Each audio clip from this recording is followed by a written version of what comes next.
이란의 최대 방위 연구소가 완전히 파괴되었습니다. 서로의 핵시설을 공격함으로써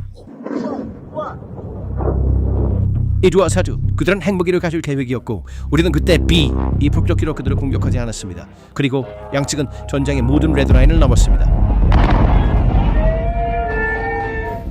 그리고 그 대응은 단순한 보복이 아니라 정밀한 로보토미 수술이었다.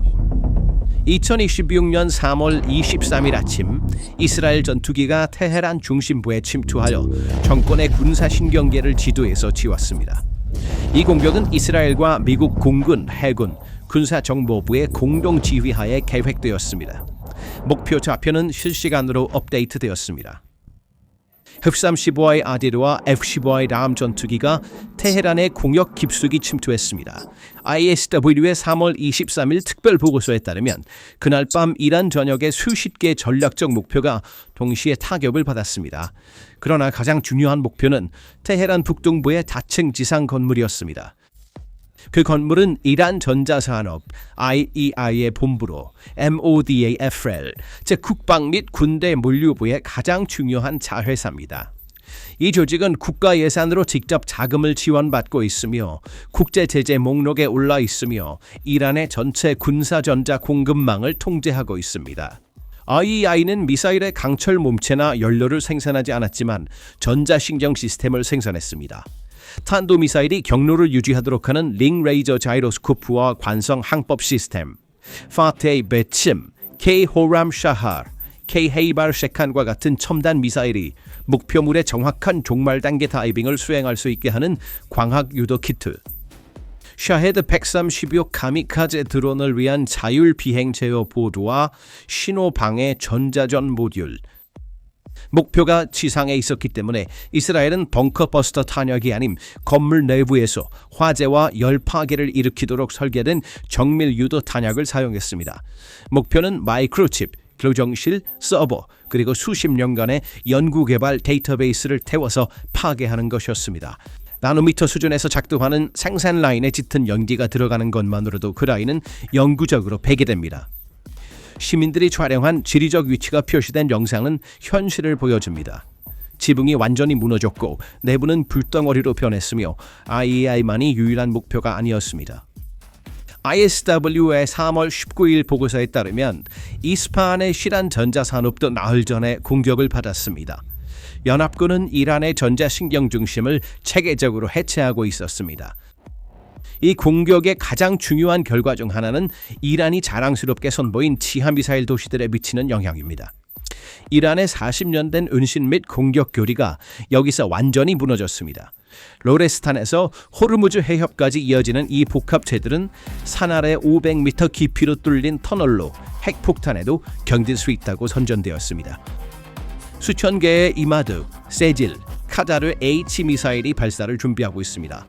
CNN의 조사는 위성 이미지를 사용하여 27개의 장소에 있는 107개의 터널을 분석했습니다.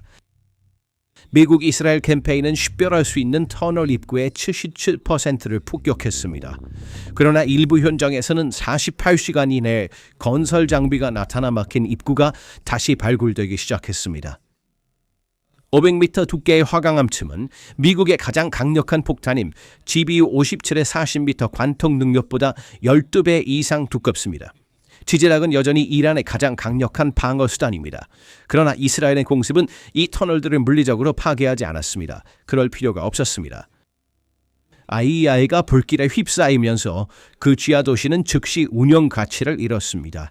미사일은 지속적인 전자 업데이트와 보정이 필요한 유효 기간이 있는 장치이기 때문에 터널에 대기 중인 미사일에 설치할 새로운 유도 키트도 없고 고장난 드론의 두뇌를 교체할 예비 부품도 없으며 소프트웨어 업데이트를 수행할 지휘센터도 없습니다.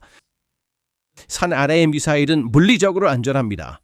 그러나 그것을 안내하는 두뇌가 파괴되었다면 그 산은 발사기지가 아닙니다. 그것은 미사일이 갇힌 거대한 지하 묘지이며 이 미사일들은 결국 사용할 수 없게 될 것입니다. 전자부품은 습기, 온도, 노화로 인해 열화됩니다. 유지가 없으면 유도 시스템은 스스로 고장납니다. 그리고 연합군은 동시에 터널 입구를 봉쇄하고 있었습니다. BLB 랜서와 보시비 폭격기가 BLU-109 폭격으로 입구와 환기구를 붕괴시켜 이동식 발사기를 안에 가두었습니다. GBU 70T Advanced 5K Penetrator, 새로운 세대의 5,000파운드 벙커 버스터 폭탄이 이란의 견고한 저장시설에 처음으로 사용되었습니다. 탈출에 성공한 발사대는 24시간 감시 중인 정찰기에 의해 발사 전에 타격을 받았습니다. 위성사진은 시라즈 근처에서 이동식 발사대가 지하시설에서 협곡으로 나오는 모습을 보여주었고 발사하기 전에 파괴되었습니다. 제임스 마틴 비확산 연구소의 연구원인 사엠 레어는 이 동태를 요약했습니다. 이전에는 이동성이 높고 찾기 어려웠던 것이 이제는 이동성이 낮아지고 타격하기 쉬워졌습니다. 센티컴 데이터에 따르면 이란의 미사일 발사는 나흘 동안 86% 감소했습니다. 지하 미사일은 여전히 존재하지만 그 스마트하고 조율된 발사 능력은 사라졌습니다. 이란의 40년 된 미사일 교리는 두 가지 기둥 위에 세워졌습니다. 첫째, 산 아래에 미사일을 보호하는 것. 둘째, 정밀 타격을 위한 스마트 유도 시스템을 장착하는 것. IEI의 붕괴는 두 번째 기둥을 무너뜨렸고 매장 전략은 첫 번째 기둥을 약화시키고 있어 이란은 일반적인 방향으로 미사일을 발사하고 최선을 기대하는 비유도 발사만이 옵션으로 남게 되었습니다. 이는 1980년대 이란 이라크 전쟁의 도시 전쟁 전술로의 회귀를 의미합니다. 새로운 스마트 탄약의 생산은 완전히 중단될 것입니다. 기존 생산 라인이 운영되더라도 예비 부품 재고가 손상되었기 때문에 부품 부족으로 어려움을 겪을 것입니다. 이스라엘 국방부 장관이 작전 후 언급했듯이 이란의 탄도미사일 생산 능력은 사실상 패배했으며 IEI의 파괴로 이란의 조기 경보 레이더와 전자전 시스템을 조정하는 두뇌도 손상되었습니다. 통합된 전자 위협이 남아있지 않아 미국과 이스라엘 공군은 이란 영공에서 확고한 우위를 점했습니다. 그러나 진정한 파괴는 몇 달이 지나면서 나타날 것입니다. 새로운 스마트 탄약의 생산이 완전히 중단되었고 이란의 극초음속 미사일 개발 프로그램은 상당한 지연을 겪을 것입니다. 이 프로그램은 이란의 신세대 억제력 비전의 초석이었습니다. 아마도 가장 복잡한 글로벌 위기와 현장 갈등의 전선이 현재 우리의 화면과 마음속에서 형성되고 있습니다. 우리가 조사하는 사례들에서 미디어 매체들이 어떻게 그들만의 의제에 따라 사건을 구성하고 배경에 숨어있는 취약점이나 혼란을 감추려 하는지를 자주 봅니다.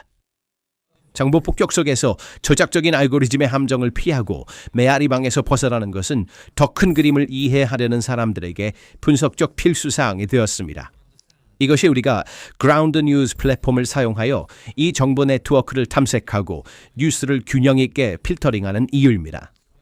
그라운드 뉴스는 자신의 진실 버전을 지시하는 출판사가 아닙니다. 정치적 스펙트럼 전반에 걸친 수천 개의 출처를 하나의 화면에 모아 보여주는 독립적인 뉴스 비교 도구입니다. 이 예시에서 우리가 화면에서 살펴보고 있는 뉴스 기사는 헤드라인 비교 기능을 통해 서로 다른 미디어 매체들이 동일한 사실을 독자들에게 어떻게 다르게 제시하는지를 나란히 볼 수 있게 해줍니다. 또한 블라인드 스팟 기능을 통해 한 부문에서는 한 면에 강조하지만 다른 부문에서는 완전히 무시하는 뉴스 기사를 식별할 수 있어 검열의 진정한 본질을 인식하는 데 도움이 됩니다. 전직 나사 엔지니어에 의해 설립된 이 도구는 잘못된 정보에 대한 분석적 방패를 구축하는 데 도움을 줍니다.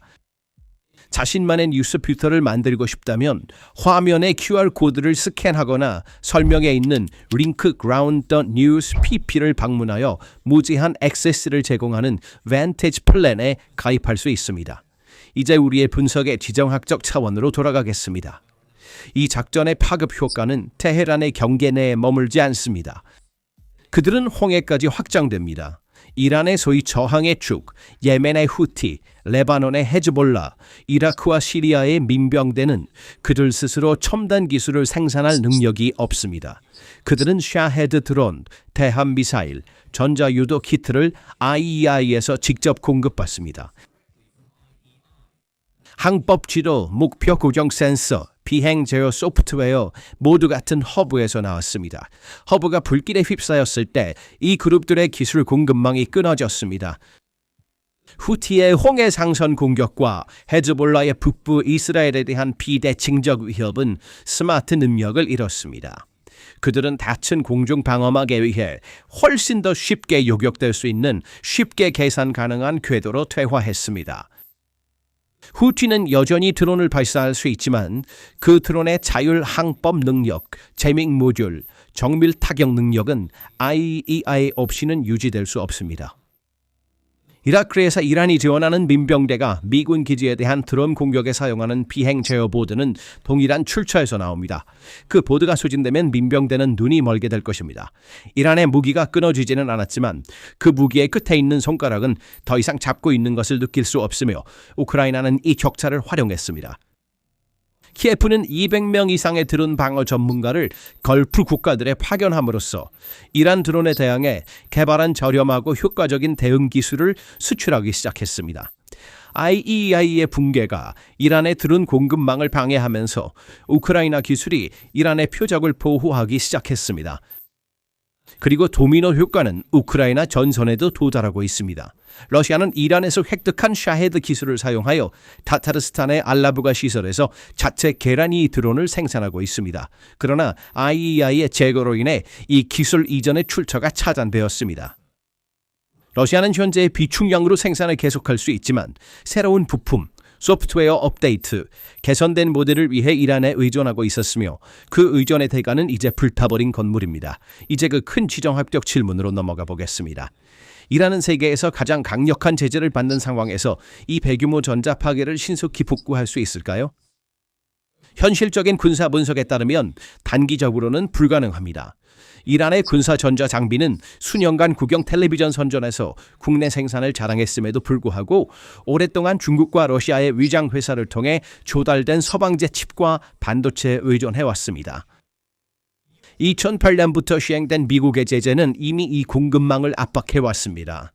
IEI의 물리적 파괴는 상황을 훨씬 악화시켰으며 이란은 이제 밀수 경로를 통해 도착하는 칩을 통합할 시설이 부족합니다. 클린룸을 구축하는 것은 단순히 돈의 문제가 아닙니다. 먼지, 습도, 온도를 나노미터 정밀도로 제어해야 하는 이러한 환경을 설정하는 데는 전문 지식, 특수 장비, 그리고 무엇보다도 시간이 필요합니다. 그리고 그 전문 지식의 많은 부분이 IEI 건물과 함께 사라졌습니다. 재건 비용은 수십억 달러에 달하며 시간표는 수년에 걸쳐 있습니다. 이란은 전쟁 중에 제재를 받으며 예산이 붕괴되는 상황에서 이를 수행해야 합니다. 모스크바를 바라보는 이란의 전망도 낙관적이지 않습니다. 러시아는 우크라이나 전쟁과 강력한 서방 제재로 인해 반도체 공급망이 붕괴된 국가입니다. 모스크바는 이란의 새로운 전자회로를 제공할 수 없습니다. 반대로 러시아 자체가 이란이 생산할 회로에 의존하고 있었습니다. WSJ 보고서에 따르면 러시아는 위성 이미지와 개조된 드론 부품을 이란과 공유하고 있지만 이는 전자 부품 생산을 대체하기에는 턱없이 부족합니다. 한편 중국은 실용적인 접근 방식을 취하고 있습니다. 베이징은 에너지 안보에만 관심을 두고 있으며 미국의 직접적인 표적이 될 위험이 있더라도 군사기술 이전을 피하고 있습니다. 이란은 이 거대한 기술적 좌절을 홀로 직면해야 하며 이러한 고립은 정권의 전략적 억지력을 재건하려는 희망을 날마다 추리고 있습니다. 3월 23일에 타격을 받은 구조물은 단순한 콘크리트와 철강이 아니었습니다. 그것은 이란의 지역 강국 주장의 물리적 구현이었으며 그 구현은 정밀 폭탄에 의해 증발되었습니다. 아무리 지하 도시가 깊어도 미사일을 제어할 칩이 없다면 그 미사일은 지하에서 썩을 운명입니다. 이란을 육로로 침공하거나 사막에 군대를 보내지 않고 미국과 이스라엘은 군사기구의 두뇌를 파괴함으로써 전쟁의 균형을 바꾸었습니다. 그림은 명확합니다. 대리 네트워크의 기술 공급망이 끊어졌습니다. 지하도시는 운영 가치를 잃었습니다. 동맹국들은 도움을 줄 수 없으며 재건에는 수년이 걸릴 것입니다. 이란은 여전히 미사일을 발사하고 드론을 보낼 수 있지만 이제는 전략적 목표를 겨냥한 정밀한 공격이 아닙니다. 그것들은 유도되지 않고 예측할 수 없으며 방어 시스템에 의해 쉽게 요격됩니다. 그래서 이에 대한 당신의 생각은 무엇인가요? 댓글로 의견을 공유해 주세요. PPR 글로벌의 독점 분석에 대해 계속 알고 싶으시다면 채널을 구독하시고 알림을 켜는 것을 잊지 마세요. 저희를 선택해 주셔서 감사합니다.